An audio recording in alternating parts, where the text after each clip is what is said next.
evolutionary issue. I was just bringing that up in the context of this design argument and sort of how it's fit into the larger sort of thing with regard to different arguments and why that's controversial. Let me talk about the point that he's making with regard to the origin of life.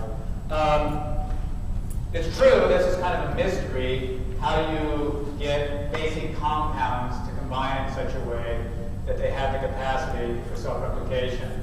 And this is something that a lot of scientists have done a lot of work on recently. Over the last 10 years in particular, there's all these little origin institutes that are cropping up at different universities where scientists, in fact, are working on exactly this kind of problem. And I think right now there's maybe 5 or 6 different theories out there about exactly how this could have come about in the sort of primordial early stages of Earth. What they're beginning to realize is that there are all sorts of ways in which non-organic compounds, non-organic molecules can combine in various ways such that they can start self-replicating. And it's true, it's going to take a certain period of time and the conditions have to be right. But when they consider the sorts of conditions that were there in that primordial stage of the Earth, with the right amount of ammonia and the right amount of methane and different sorts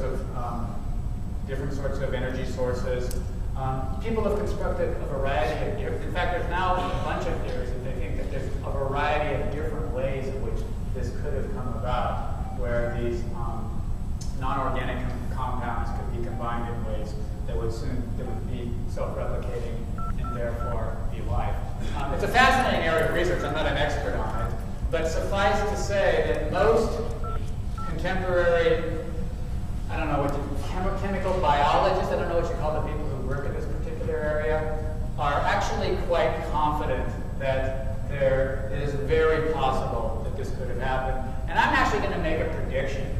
Okay, I'd be willing to bet that within your lifetime, or the lifetime of some of these scientists will actually be able to combine non-organic compounds in such a way that they're self-replicating.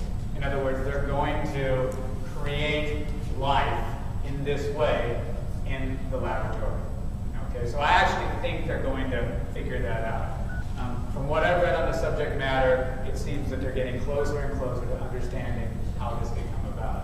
So this idea that it's some sort of kind of deep mystery that we can't make sense of, or that it's a kind of an embarrassment for the atheistic picture, it's just false. It's true, there are a lot of mysteries, there are a lot of things that we don't understand from a scientific perspective, but we can kind of see how the story would go. We can kind of make sense of what actually happened. We can put forward hypotheses and test those hypotheses and discover that yes, as a matter of fact, given the sorts of conditions that were there, and given the raw materials that were available, and given a significant period of time, we can see how self-replicating molecules, how nucleotides and those sorts of things could actually come about. We're beginning to understand how that happened. So scientists, as far as I know, they have a different perspective on this today than they did 10, even 15 years ago. They actually think they're going to be able to understand how this actually happened. Not the actual way it may have happened, because there's a variety of different ways it could have happened, but they're going to come up with different hypotheses that are plausible explanations for how it actually did happen.